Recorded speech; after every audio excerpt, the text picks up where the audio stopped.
Hi, everyone. So it's just recording now. So welcome to our series today. We're going to be covering about spiritual warfare. And that was a very encouraging workshop or discussion to start, that, to say the least. It's good to hear people so energized and full of action and focus. And that's, some of you heard last week about, of course, what happened to the three of us and our little experience of our cannabis brownie in Thailand, and which was terrifying and funny at the same time. But there's no doubt it's precipitated a lot of change. And hearing everyone talking was just, I'm processing a lot at the moment from what I was hearing, and making me realize just so much has been changing and so much that I've been actually seeing over the last week. And it's interesting how synchronicity starts to happen. Like Jack, Grace's partner, we were sitting there doing, he just got this vision and desire to grow City Awakening. It just was a download he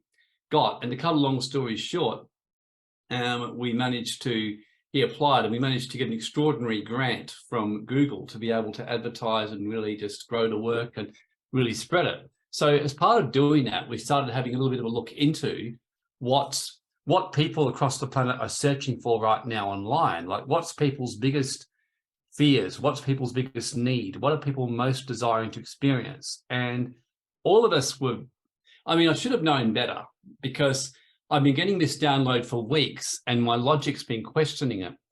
But I just assumed that the biggest thing people would be searching would be around manifestation and transforming their life. No question, we have found that there's been a huge upsurge on spiritual warfare. We're finding that conferences, I even spoke to someone this week who told me they were at a major conference in Denver on consciousness, and that was all they were virtually talking about was psychedelics, spiritual warfare, the attack on the mind and the consciousness. And I was hearing what Miko was sharing and others. Just type in the chat if you have really been noticing, like, your mind's been feeling like it's been going crazy. You've been feeling a whole lot of thoughts flying around, waking up at night. I know quite a few of you have already said, just type a Y in the text chat if you've just felt the shift, if you've been feeling the kind of assault that's been happening, not just in the physical, with legislation being, happening like this farmers, but just been feeling the energy.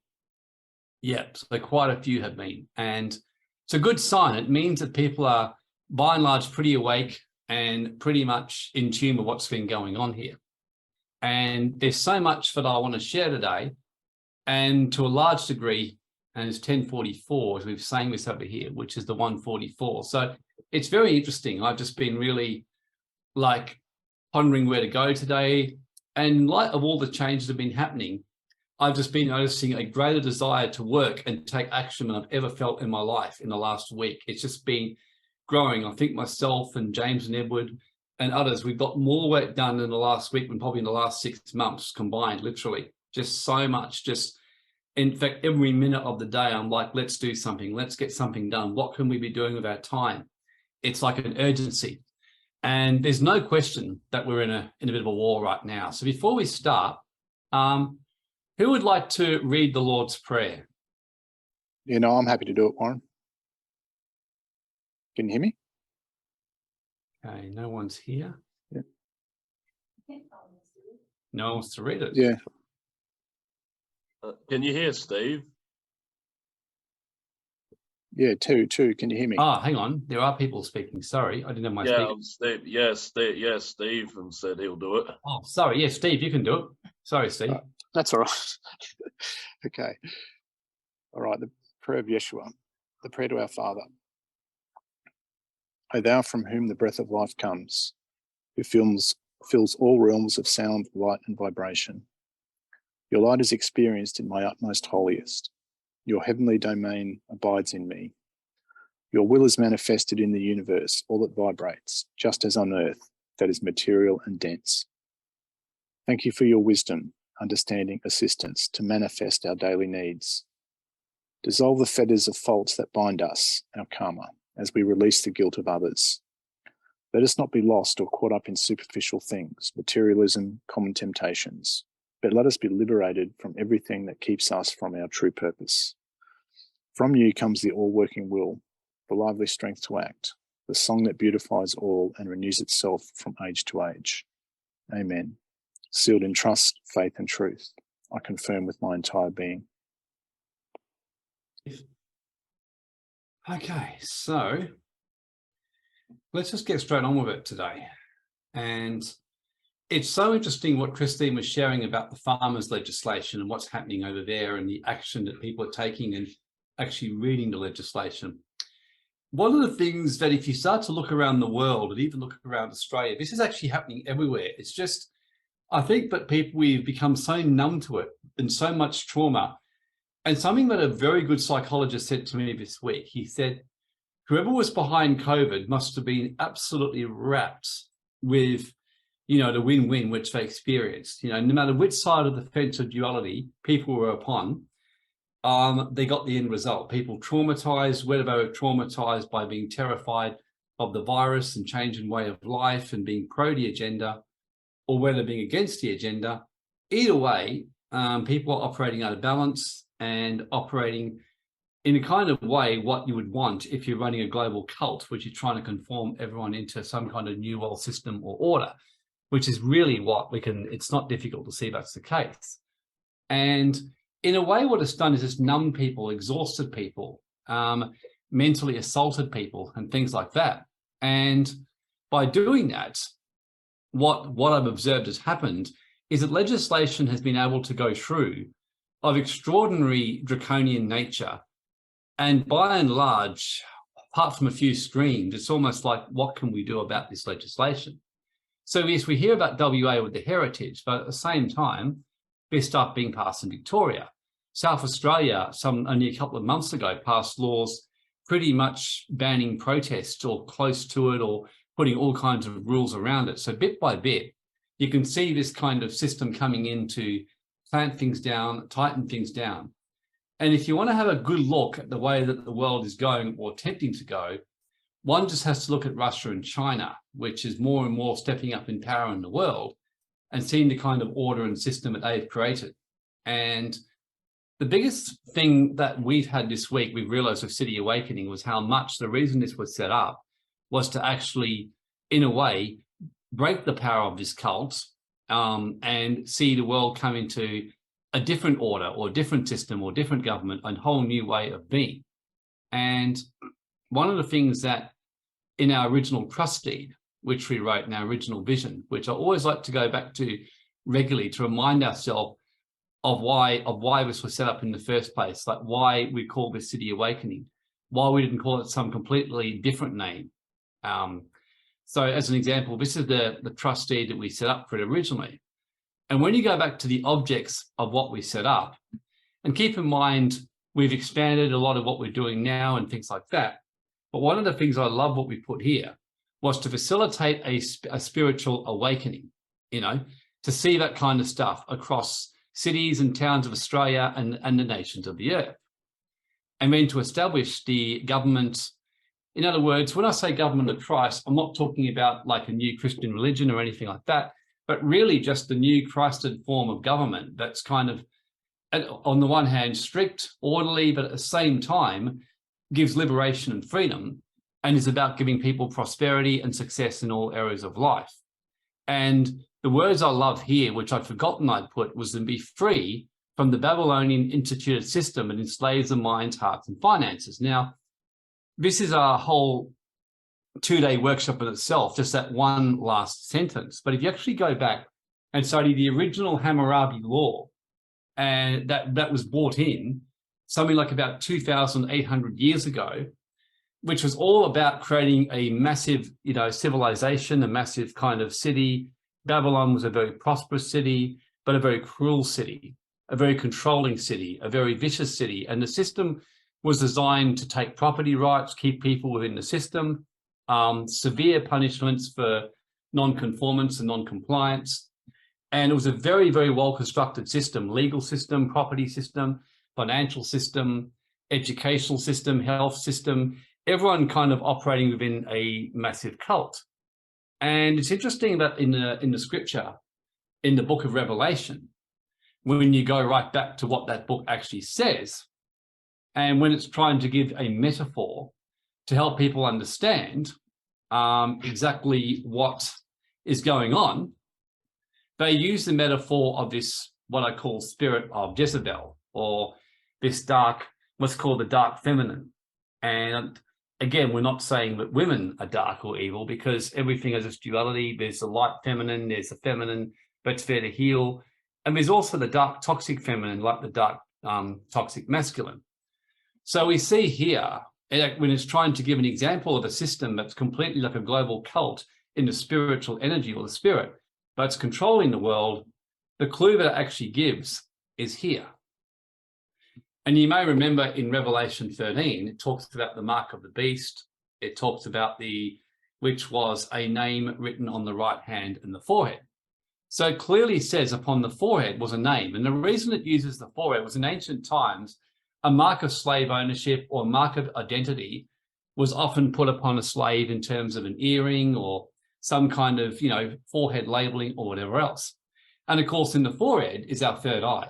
This is where we have our spiritual perception.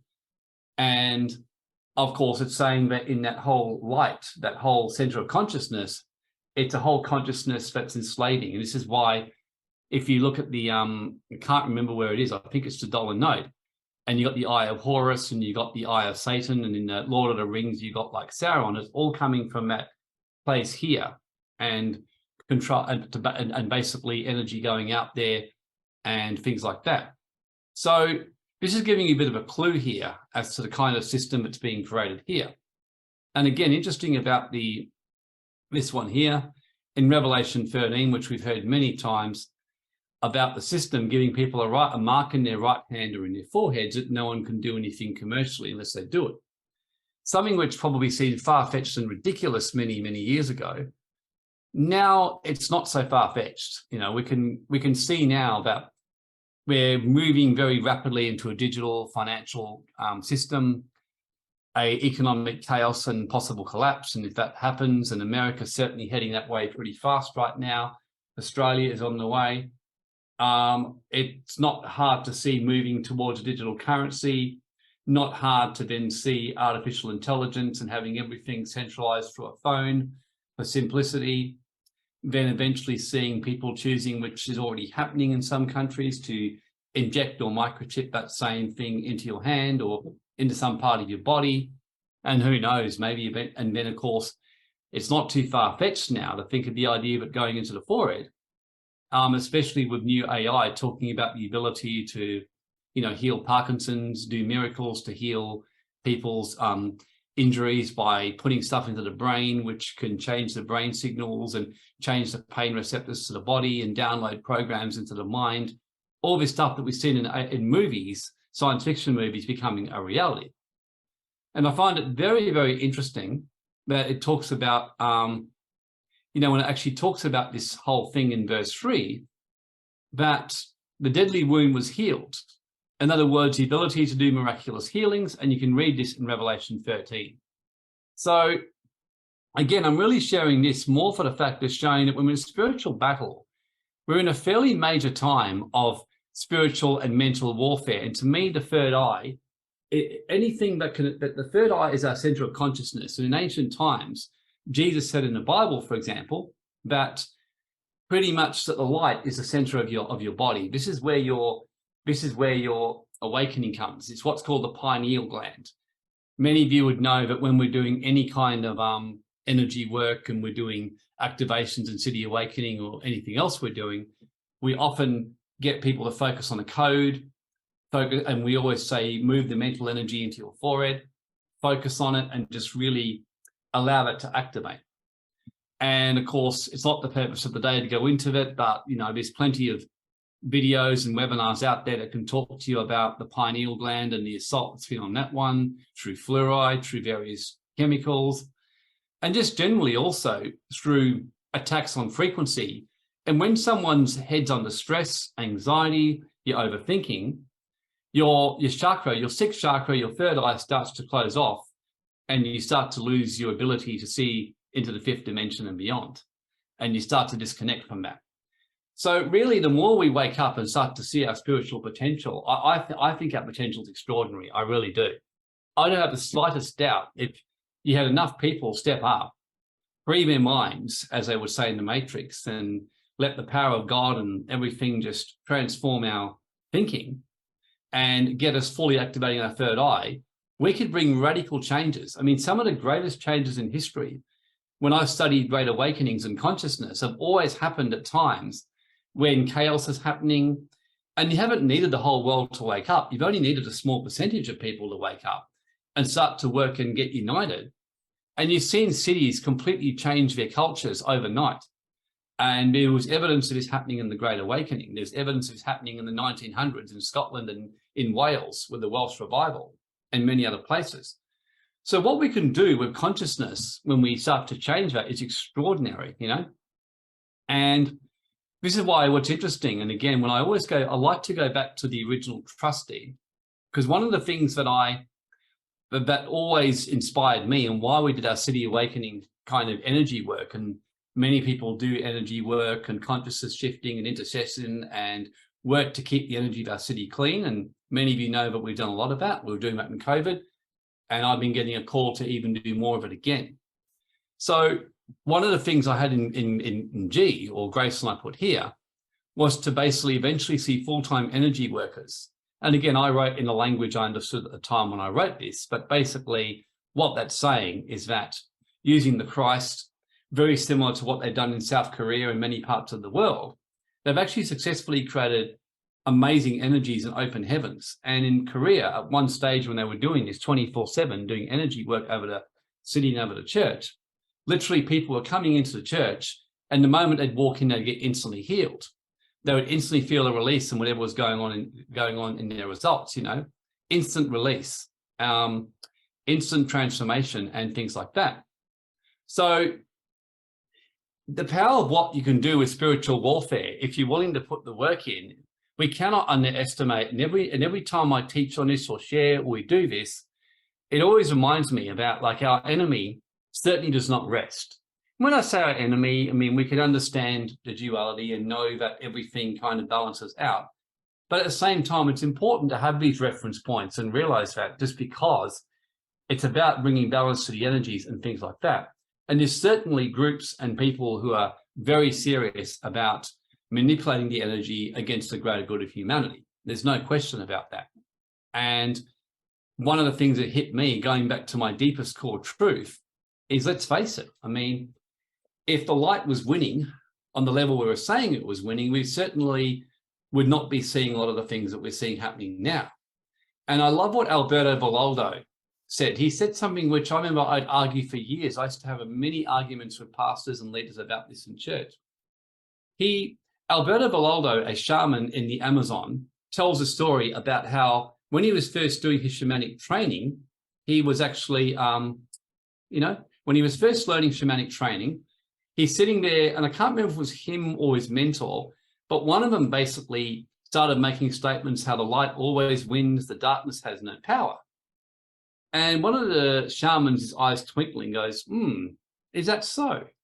He goes, absolutely. So he goes, so you honestly don't believe that dark energy can impact you or affect you at all? He said, nope. I am covered by the light of Christ and nothing can come near me. So he goes, okay. He goes, well, I want to make a bet with you on that. And he goes, really? He goes, yep, I'm going to make a bet with you. And he said, the bet's this. He said, I bet you. He said, he goes, I know a guy who's a witch doctor, very powerful dark art sorcerer. I'm going to get him to put a curse on you Thursday night, and I bet you won't be able to do anything about it. And I'm even going to tell you the exact time he's going to do it. And he goes, done. So they made a bet. He's already does all of his light work rituals, his light energy and calling in the light. 8 o'clock, nothing happens. He goes to bed thinking, yep, I've won. And he's smiling and feeling very self-satisfied. The day went on, got on with life, and exactly 8 o'clock that next night, he just suddenly gets hit with this awful sense of horror, of fear. His body collapses, he can't move, and he's pretty much paralyzed in bed for 24 hours. And finally, the guy comes to him and he's in horror and saying, you want me to break the curse for you now? And he goes, yes, and he did. And pretty much what he was told was, he said, he said the reason that the curse came 24 hours later was the guy mixed up the times and days. Of course, that was the funny side of the whole thing. But he said, I want you to see the power of this. Never, ever in your ego and in your foolishness and ignorance underestimate the power, because these people are very committed. They are very driven by fear. They are very scientific. They know what they're doing. They've studied the dark arts at levels that you haven't even contemplated. And yes, you can protect against them and you can stop them getting anywhere near you, but never, ever assume and move into a place of ignorance and move into a place of what he called ego and complacency. And he said it was the biggest lesson of his life, and it actually turned his whole life as a shaman around, and he became extremely successful at what he did. And we learned that the hard way. I mean, I went through times in my life when I just kind of got into my head. I was a great man of God and no powers of darkness could come near me, and I would see some results. I got a bit arrogant. Next minute, I got taken out on levels I never saw coming.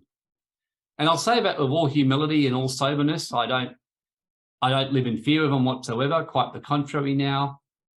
I've learned how to protect myself, but I'm very mindful and very respectful. In the book of Jude, for example, it says a very sobering scripture on this. In the book of Jude, in the Bible, it says the following. It says, even Michael the archangel, when contending with the devil, to dispute the body of Moses. So basically, the devil and him were arguing who had the rights to Moses' body when he died. Dared not bring against him a railing accusation, but simply said, the Lord rebuke you. In other words, he didn't speak evil of him. He didn't mock him. He just simply said, the Lord rebuke you. In other words, he stepped into the Christ consciousness and protected himself. And believe you me, there's plenty we can do to protect with spiritual warfare. And I honestly know there's plenty we can do to not just protect, but take some real ground. And the truth is, in a war, there's no point just defending. You do have to attack as well. You got to defend and then you got to attack. It's a bit like in business. If you're a businessman or businesswoman, it's all very well to protect your assets and your business. But if you've been not doing anything to create income or create wealth, by the law of what's called natural, the natural laws, your money will start to decline as it gets spent. So if all you're doing is focusing on protection and defense, for example, you will basically end up declining and losing your mental sanity and go backwards. But equally, if you ignore the realities of protection and spiritual warfare and you don't understand what's going on and you're ignorant to what's going on in the world right now, and you're racing forward trying to do things, you're going to equally end up having problems, attacks, and many people who engage in spiritual warfare get severely hurt or taken out because they don't actually know what they're doing. So again, this is me sharing a bit of a lifetime of wisdom of what we've learned, the good way and the hard way. I've learned to be very mindful, very respectful, very sober. There's no question about the effectiveness of good spiritual warfare. We've seen in Albany, for example, the city of Albany, we've seen some real changes in that city, just from the work that's been done by many. And again, I don't lay claim to be the only source of that. Quite the contrary, there's been others in Albany who've done a lot more work than anything we've done, like Christine and many others there. We just did our little part. No doubt there's others in Albany in secret we don't even know about who are doing work as well. And many cities are seeing these changes. So in spiritual warfare, I love here what Paul says in Corinthians. He says, although we walk in the flesh, in other words, although we're walking in the human flesh and we're walking in the material realm, and it doesn't mean we don't war after the flesh. And I think it's a good text for the day, this one. I think it summarizes the truth about spiritual warfare. Because the thing is, many people in their path of the spiritual warfare start to forget about the body and the material realm. And next minute they're financially broke or their physical health falls apart. And I know people here who've had physical health issues, and me yourself. It's not fun when you have a physical health issue. And although, sure, we can become the great story of having great health issues and how we've still been spiritually mighty, I personally would rather be the very healthy, well-grounded man who is well-balanced, who's also winning in spiritual warfare. And I'm sure you would all agree, but you probably would all feel the same. You don't want to be the great broke healer and the great broke prophet. You'd rather be nor do you want to be the kind of egotistical, arrogant one either. So the first thing is the acknowledgement of Paul that we do walk in the physical realm. The fact is that we're in a human body. And our experience that we went through last week in Thailand taught us so much. One thing that Edward said to me, he goes, I'm so grateful for being on Earth. He said, until this experience, I was never so happy to be back in my body. He said, he said, the funny thing is many people have these experiences and they want to leave Earth. I was the opposite. After seeing all the other realms, I just was like, I so want to be back on Earth and appreciate, I want to do well in Earth and serve on Earth and make a difference on Earth. And I said, I'm the same. I said, when I had my experience at the Council of 5 years ago, all I wanted to do was leave the Earth.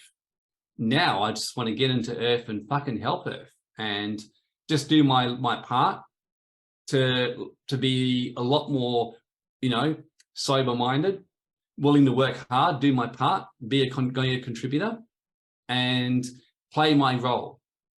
And John Thompson, the psychologist that we work with to help us integrate, said that if all the people that had come to him for mental health counselling, because many have been experiencing these mental health assaults the last 6 months, he said 90% of them, he said this is what he found, and not just him, but other psychologists he speaks to. 9 out of 10 or 90% of these people, the main reasons that they've got this absolute fear and panic and mental health challenges is 2 reasons. Number one, it's so intense they think they're going crazy, when he said they're actually not, they're waking up. They think they're going crazy, but they're not. They're actually waking up. And they're mistaking the anxiety and the craziness to be their own thoughts, rather than clearly distinguishing it to being those of the astral realms, those of others. And even in the teachings of the Hindus, we are an immortal soul living a human experience. And all 3 of us had that realization in Thailand, that all 3 of us are living a human experience. That's it. So me, James, and Edward, we're living a human experience and we're spiritual beings. And therefore, the anxieties aren't actually ours. They're the experience of the human lower, body or vehicle or car that's happening as we're going around the Earth. Because what they teach you in the Hindus and other spiritual teachings is we have our lower soul and we have our higher soul or oversoul. And Max puts correctly, a good guest in this world. Absolutely, yeah. So I have this like higher Christed soul, but then I have my oversoul. So me, who you're speaking to now, I can choose to either be in my spirit or my oversoul or my higher self, or I can choose to operate in my lower self, in my fears, my anxieties, believe the illusions of anxiety, believe the illusions of sickness, believe the illusions that I'm broken, I'm fucked up, believe the illusions of whatever else the human experience can give us. And that's why in all mystery schools they teach, the biggest challenge is to embrace and unite with your oversoul or higher soul. So eventually that becomes the ruling vehicle in you. So rather than you being ruled by your lower soul or your lower self, that lower kind of consciousness that resides in all of us, that's what they call the flesh in the Bible, or they call the carnal nature or the sensual nature, we start to be ruled by our oversoul or higher spiritual nature. And that becomes our guiding light. And that becomes our guide. And the only way we can do that is to become, as it says in Hebrews, we learn to put a big dividing line down the middle. And so we start to learn bit by bit through experience and trial and error. This is our lower soul. When I feel like going into addiction and biting my nails, plucking my hairs, having sex every day randomly, basically smoke like a chimney, eat like incessantly, whatever it is, or, go crazy and start, losing and getting drunk all the time, whatever it is that we happen to be doing out of balance. I'm not saying any of these things are problematic. We start to move more and more into our lower soul. And for me, I realized how much I was checking out by biting my nails and doing habits. So bit by bit, I've been eradicating these habits to start to tune in and learn and observe these frequencies that are attacking and going on around me. And so this is basically what we're doing. So it's becoming aware. So like for me, the first thing I learned from that experience was the anxieties and the insanity I was feeling isn't actually me. It's just what I was picking up and feeling around me. And I'm actually waking up. And I am. I'm much more awake. I'm more focused. And the other thing that John Thompson said was that 90% of people, this was mind-blowing to me, are more terrified of their own godlike potential and what it might mean for their lives than they were about fearing their future or something bad happening to them. what they were doing was masking the fear of their potential by creating all kinds of crazy beliefs like I'm going to be attacked, or this will happen to me, or lose my home, or government will do this for me. But really, they were feeling this godlike potential arising in them that terrified them. Something that Nelson Mandela quoted Marianne Williamson in his inaugural speech, that we're more afraid of the glory of God that resides within us. And I'm found that extraordinary. And yeah, wow, Steve, it's 11:11 and 1:11 as I say that. Yeah, we have extraordinary potential. In fact, Paul says in the Bible that we have the mind of Christ. Every one of us on this webinar right now listening to a live recording, we have the mind of Christ. That means we have God's mind, every one of us. In fact, Jesus said, if we all believed, we could literally move mountains and do miracles where we could turn nature. We could cause rain to come. There's shamans who do dances and bring rain in the world. There's guys who can literally make gold manifest out of stone. There's people who can levitate. There's people in India who are not even eating, and in America, but breatharians. I mean, the powers of what's called the yogic powers are extraordinary. And I realized with me, I've been in the last week and I started to get scared because I could feel this godlike power arising in me. I was starting to see and believe this extraordinary king and warrior that could completely change and bring in a whole new way of Christed reality and defeat the cult of the global cult and lead a mighty and be part of seeing a mighty army and facilitating that across the earth all over the planet.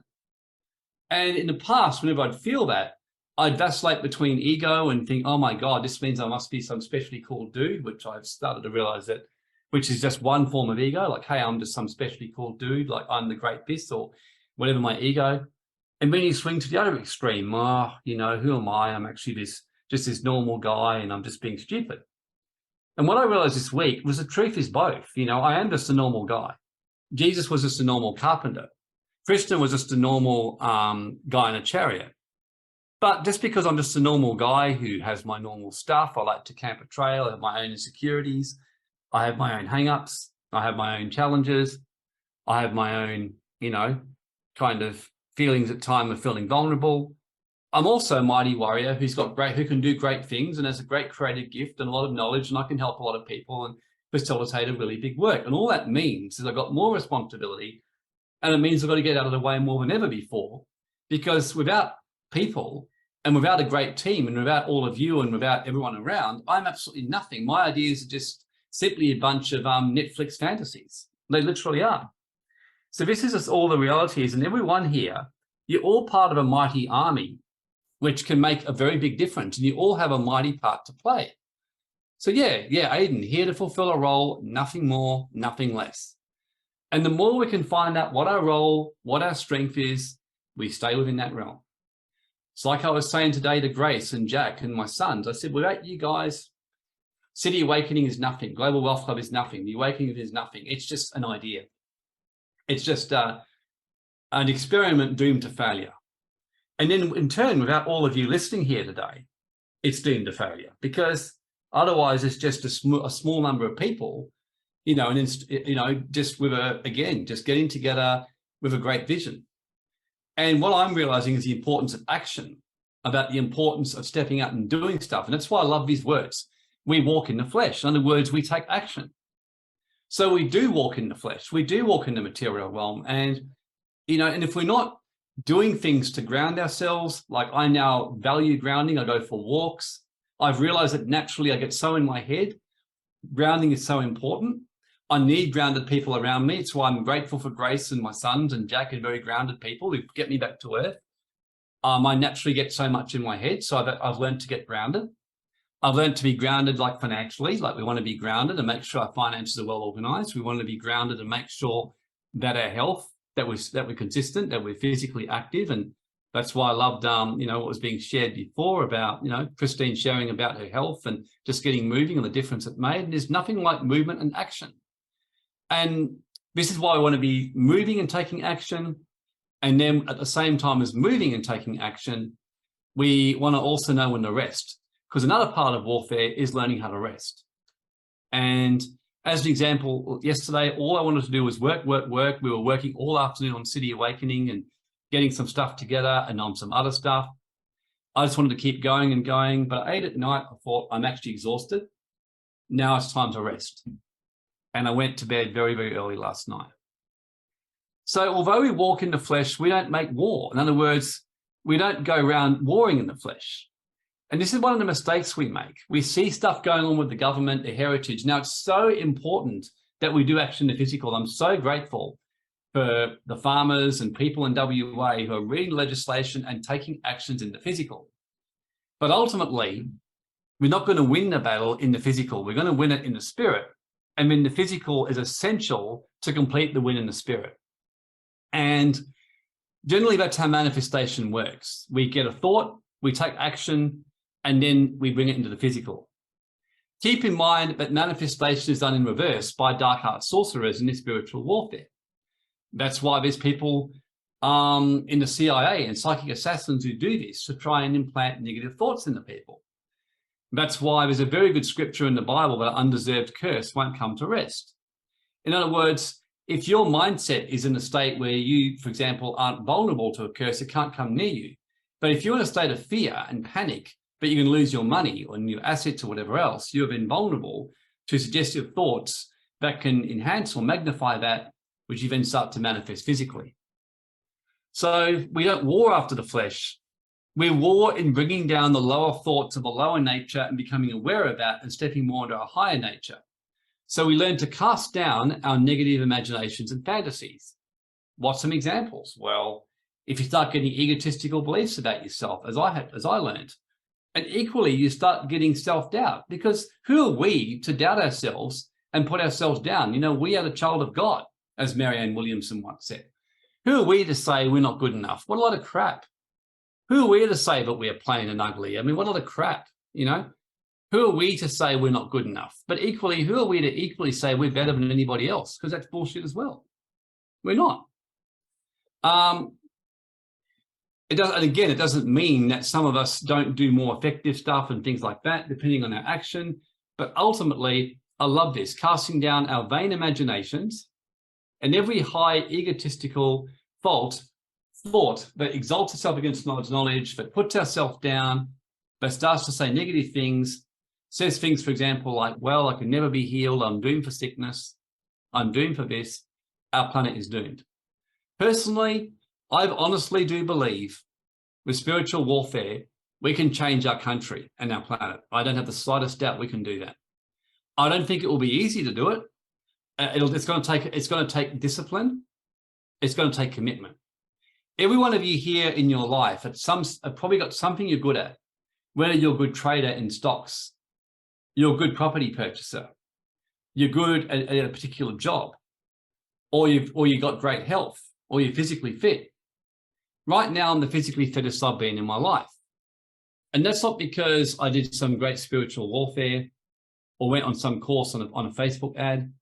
Basically, consistency in my exercise, my eating, in my be your own physician energetic work, consistency, and continuing to cast down negative thoughts against my health and bring myself back into the obedience of the Christed way, which is that I'm in perfect health. I know my energy body's in perfect health, and now it's just a case of manifesting that through my etheric clearing and physical work. So basically, this is what I've been speaking on today. And this scripture is probably one of the most well-spoken because we're not wrestling against flesh and blood. So this heritage legislation, I mean, by all means, it's interesting that the government said, we don't really know what's happening. We still haven't got the thing done up. The anxiety and the speed to bring it true tells me we're in a spiritual battle on its own to take control. And it got me thinking of this scripture. Behind all the physical government people that often we can fight against, and by all means, we need people to get in there and speak to the government, realizing it's not them, it's the powers and the energies influencing and manipulating their consciousness that implants the suggestive thoughts into them, the groups from outside that are working with them, but in equally the people of the state that are passively sitting in there, not stepping up to combat those thoughts, engaging in spiritual warfare to balance out the energies. And that's why if you're doing manifestation or spiritual warfare in reverse, let's say that you're working in the dark art sorcery, they teach you to do things in reverse. And Stuart Swerdlow, for example, shares about how his job was at one stage was to make a certain person have a car accident. And he would do that by sending him negative thoughts. That is why I like what Grace said before it started today. We've always got to look at where we're doing that too. So that's why Jesus said, the moment we hate someone and we're thinking dark thoughts against our ex or really bad negative thoughts against somebody and wishing for their death and destruction, and we feel this hate and we're sending it to them constantly, we're actually engaging in a form of dark arts magic, black magic ourselves. And we're doing bad shit to people. And I've been learning now, when I know someone's got an issue with me, I'm really working to keep my perception of them clean to see if I can shift the energy and change the way we're relating. And I've had a wonderful example of this happened to me, of spiritual warfare, with someone who 7 months ago actually who works at a cafe, lodged a complaint against me to a manager, claimed I was being creepy and stuff like that. Now I was in shock because it was actually someone who I got on quite well with, who'd been a friend of Sammy's, everything. And for about the first few weeks, I was angry and I was thinking these really negative thoughts and I want to do this to them. And eventually I thought, no, well, I don't have an issue with this person. I don't know why they got an issue with me, but I'm going to work on my perception. I can't change what they're thinking about me. But what if it's just that they got their own insecurities, their own fears, their own doubts, and if they're just reflecting that on me? So I just started imagining a lot of love towards her, wishing her the best, and just every day reminding myself, whatever issue she's got with me, I don't have an issue with her because I didn't. I still don't.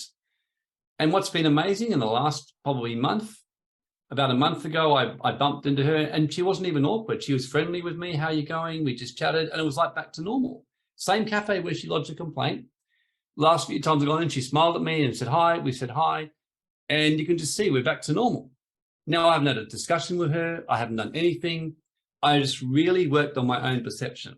To me, that's one of the greatest form of spiritual warfare I've been able to achieve in the last 6 months, better than doing any great thing in the city. Being able to reconcile with someone who previously I would have been very angry, I would have been very negative, and I would have wanted to secretly see their destruction and punishment for what they did for me. So that's a form of spiritual warfare as well, of really learning that you can't change what people are thinking about you. You can't easily change what the government's doing out there outside of you, but you can change your attitude and then step up to wherever you're being led by the Tao, which means the laws of energy, to step in and take action. And it's been really great to see different people even here like doing that. And like I said, it's amazing how the self-organism of change is happening with that farmer's heritage. People are reading legislation. Now, I could have got up and screamed and done webinars and said, you've got to read the legislation. I've done nothing of that.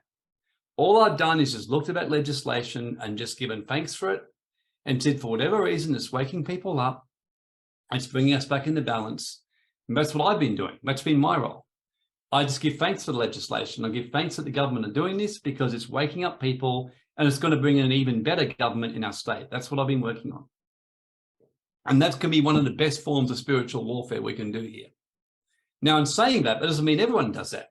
Some people are going to get led to read the acts, challenge the government, get in there, come on, get in there. And, you know, it's like William, for example. He's very opposite to me. William gets into a disagreement with someone and they want to punch him, he'll punch him back. I will more do the opposite. I will more talk them out of it. And both of us just do our own different way, and it's so good that we're different. So I love this particular scripture that says this here. We take the whole armor of God that we can stand, and having done everything that we could possibly do, we stand anyway. And I love this here. Refuse to bow, stay firm with your truth, and stick in it. Very, very important to stick with your truth. I won't deny I've had an absolute hell of a last 6 months. But I've noticed that now by learning to identify the attacks and realizing that a lot of these thoughts that are happening are not even my thoughts, are happening outside of me, and just letting things pass of their own natural accords, it's been amazing. I've been seeing the change in what's actually been happening and taking place.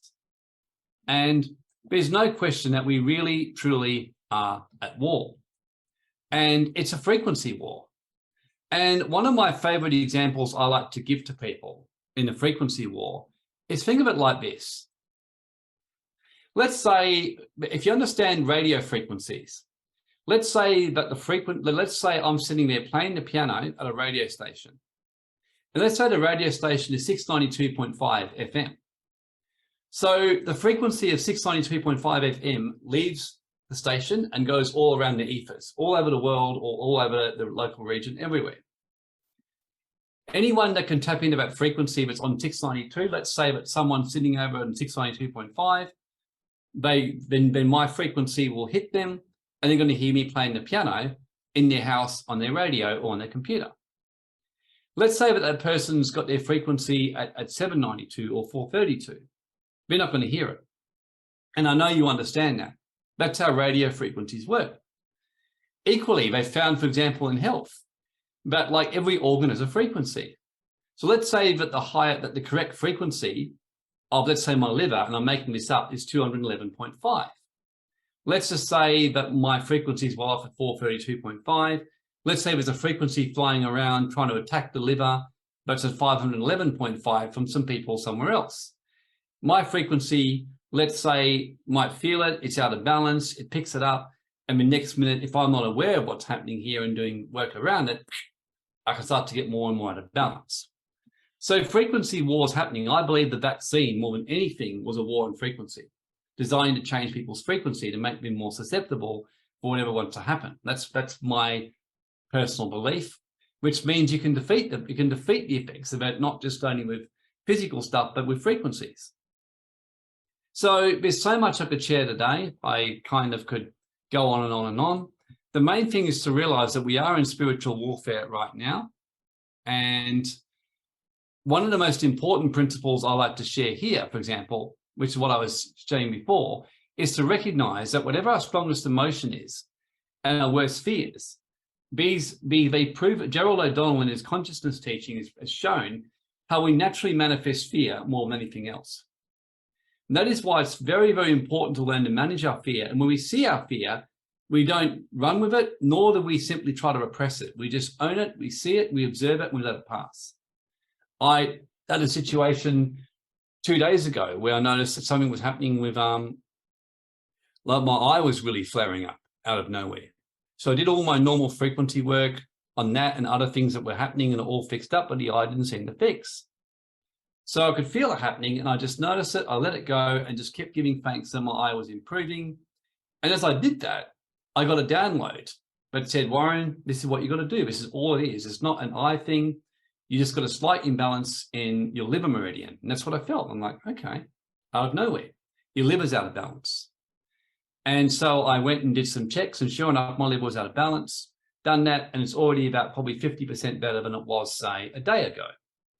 So this is, like I said, spiritual warfare. It's a long topic. There's so much we can do. The biggest thing is everything is energy and we can transform it. We can apply this to our finances. We can apply this to our health.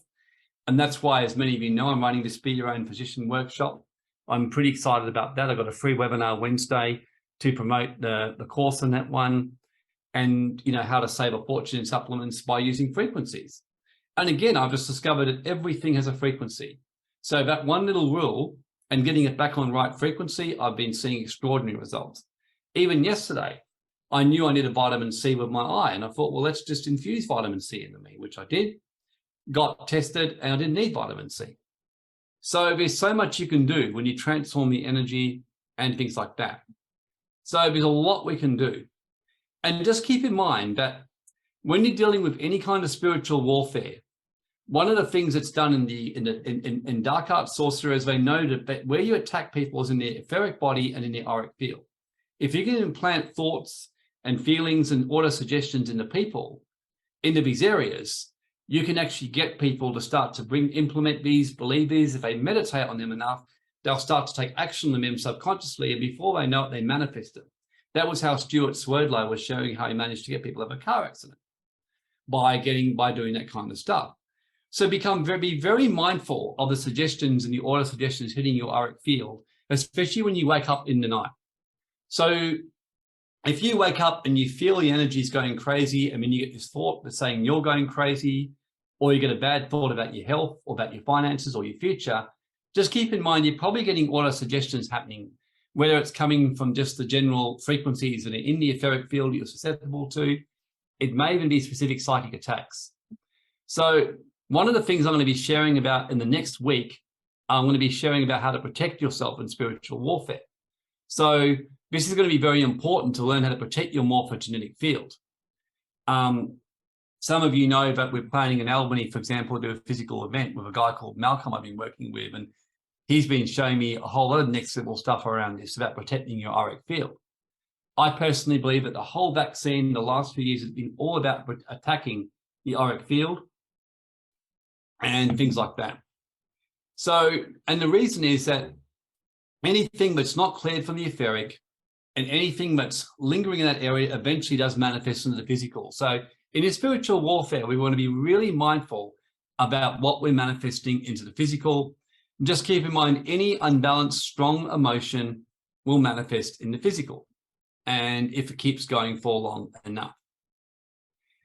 Probably one of the last things I want to share here is a very good lesson from the Tao. And this is something I was taught this week. In the Tao, we've often heard the saying, do nothing and it shall be done for you. And the danger of that is often we think, oh, well, we don't do anything and it will happen. And the indigenous people and the Tao, I love this one with Pooh. Just how do you do it, Pooh? Do what? Asked Pooh. Become so effortless. I don't do much of anything, but all these things of yours get done. They just sort of happen, he said. In other words, it doesn't mean you don't do anything. It means that we should not do anything that is not in accordance with the Tao. So in other words, a really good way to think about this is that we don't intervene. In other words, we don't try and force it. And a good example is a tree.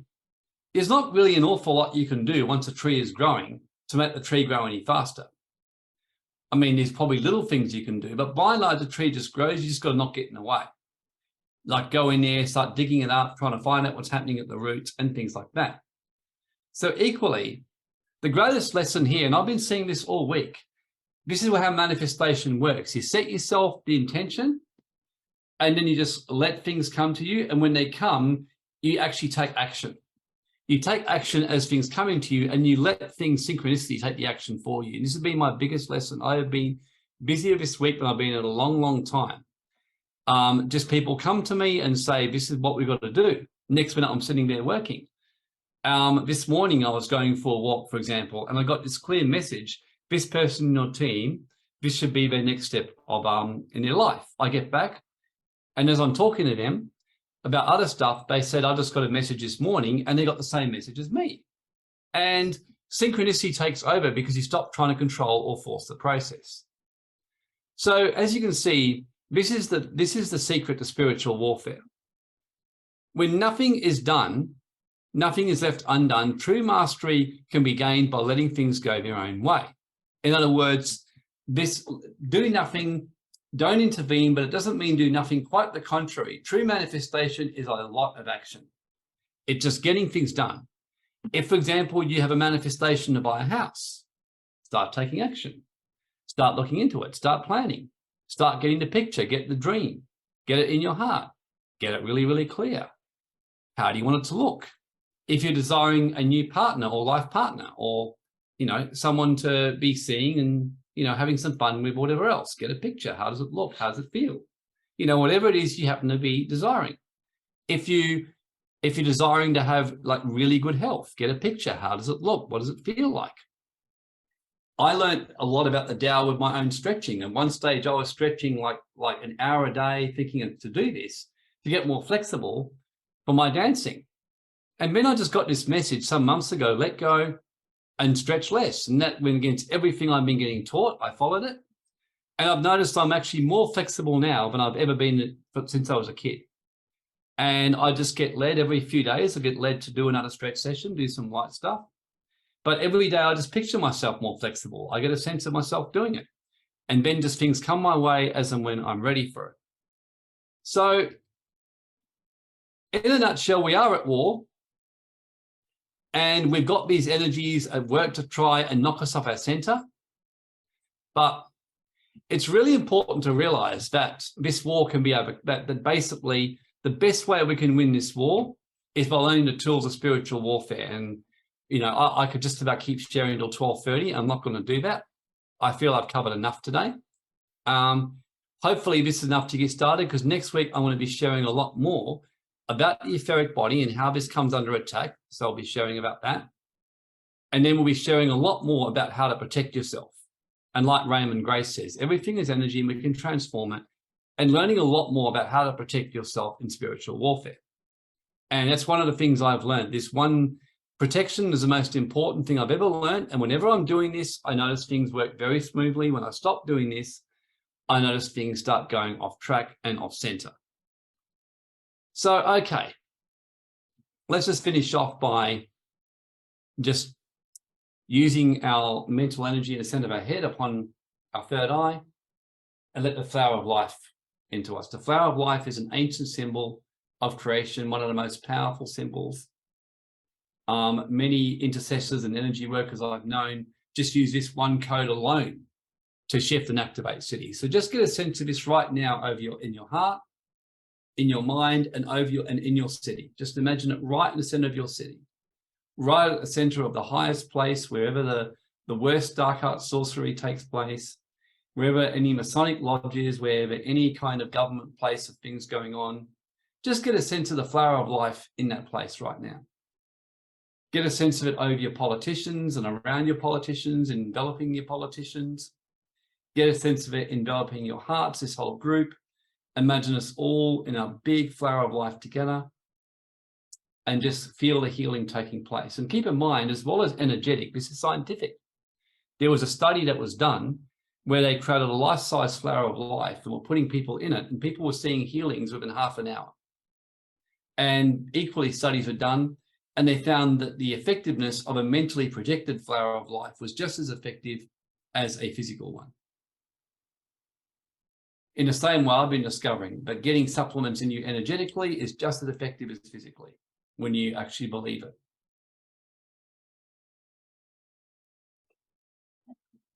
And just feel the energy increase as you're doing this.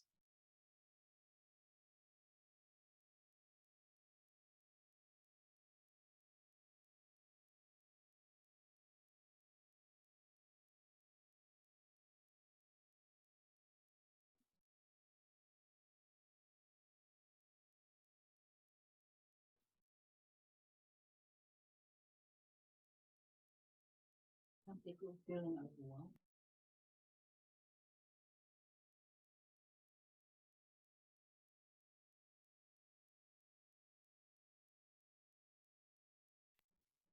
Okay, so let's just take a glass of water. Grace has shared she feels some people a bit overwhelmed and feeling it a bit heavy. So just feel free to share what you're feeling. If you're feeling that way, it'd be really good to integrate this, because I'm really, where we're at right now is to practically take this warfare to start to break things up a little bit, but at the same time, balance it with integration. So I like to push the boundaries a little bit, go in a bit harder, but then just balance it out. So just feel free to, share or take the mic, or any comments, or if you're feeling overwhelmed, please just say so we can kind of help to integrate this practically. If you've got any questions, any comments, any lessons, that would be really good. Yeah, Warren, I'll just quickly share. So the big takeaway for me was that reminder about our power.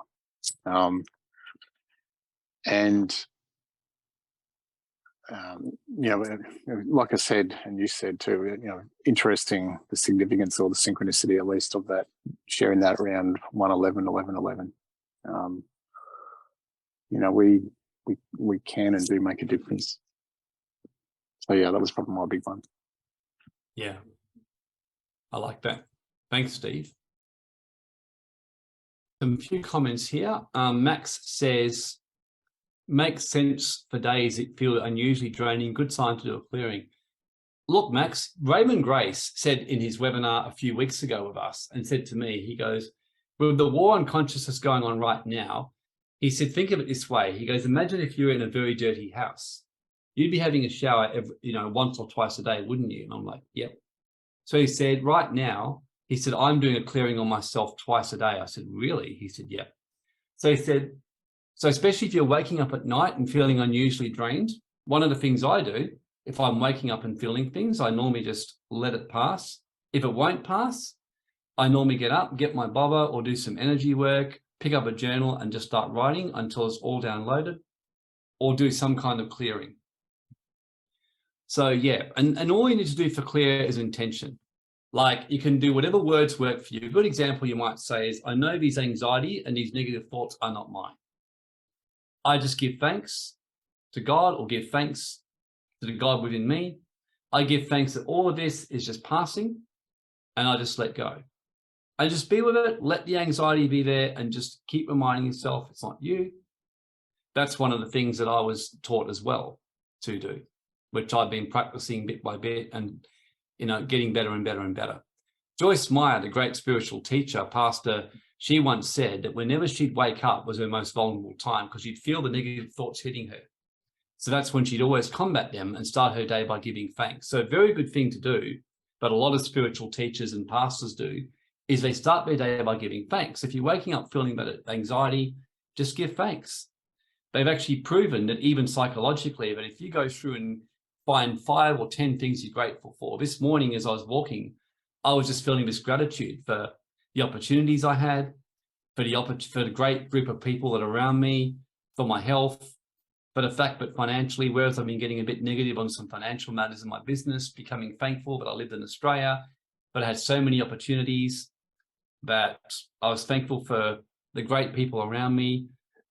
And by the time I'd finished, I think, shit, I'm really rich, I'm really prosperous. And my whole perception had changed within 24 hours from where I was feeling, the other day. Barbara says, I could feel the energy increasing while looking at the code. Yep, absolutely. Joy says, I feel this has been beneficial and in gratitude for the information sharing, and thanks to Grace for the intro chat. Yeah, no, isn't Grace great? She balances me out. Like, she's very mindful of people not being overwhelmed right now, which I'm grateful to her, and that's why I like working with her, because she's much more interested in helping people implement and ground this. Julie says, sense of peace. Any other comments? Grace, you got any comments? Because it'd be good just if you're feeling anything. Want to make sure people are integrating all this. I feel if you can massage the heart. Massage the heart? Nurturing. How would I They do can that? nurture themselves well. If they can go within themselves and Go within themselves and allow to nurture yourself. You know how to love yourself. To love yourself. Yeah. Yeah.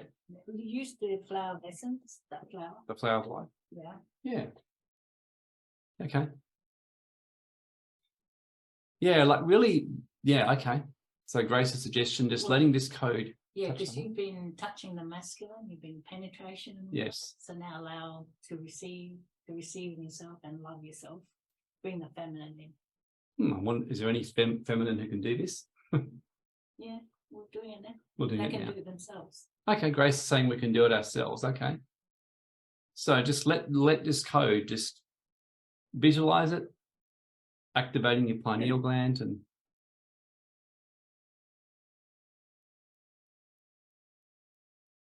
the word I'm just getting is Mother Mary. Letting it go. I'm sure they can hear me, right? I hope you can hear Grace, what she's saying. But Yes. Yeah. good.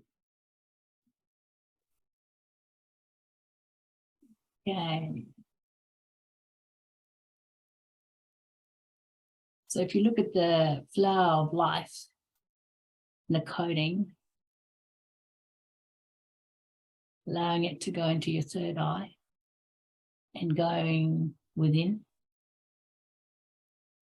So if you can visualize massaging your heart, your essence, your sentient being, and holding yourself, hugging yourself, really loving, nurturing that you are worthy.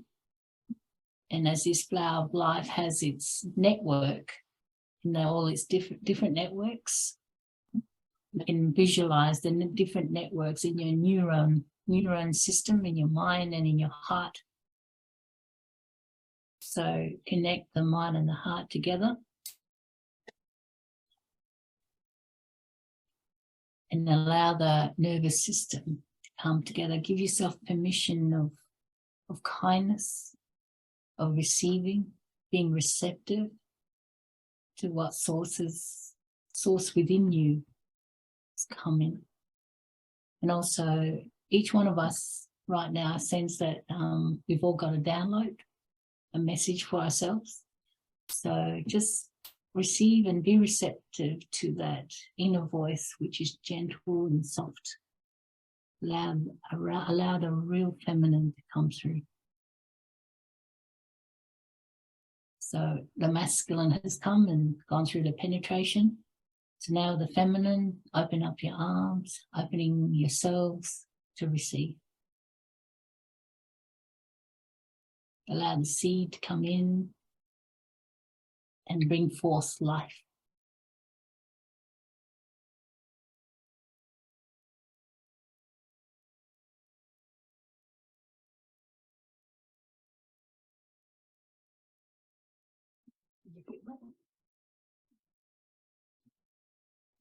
Okay, can people sense that or feel that?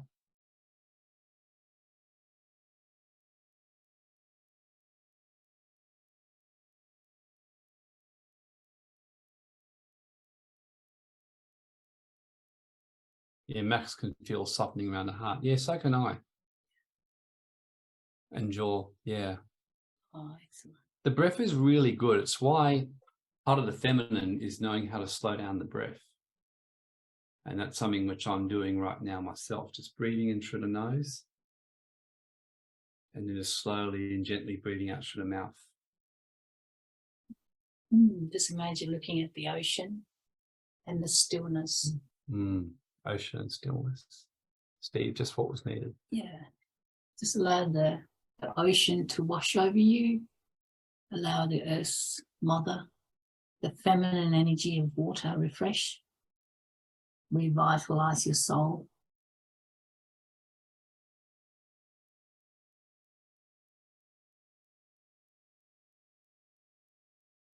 Calling upon the river of life to thoroughly wash through all your chakras, from the crown to the base, down your spine.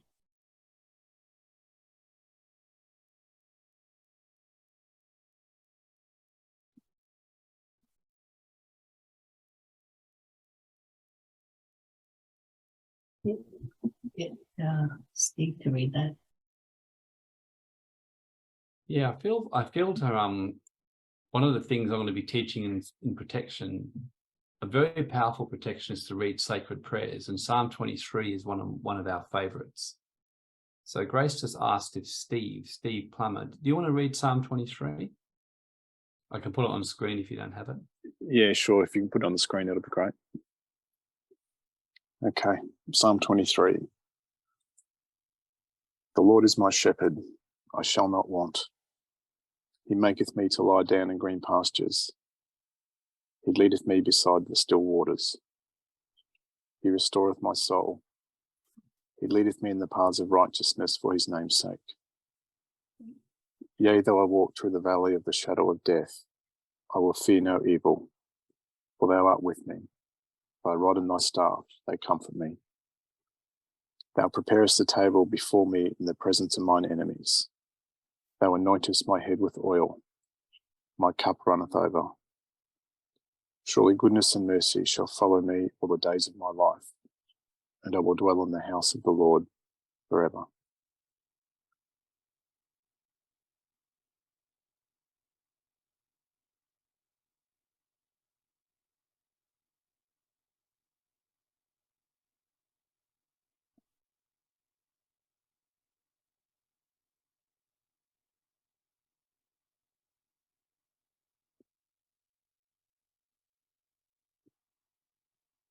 Okay, any final comments, everyone, or before we end today?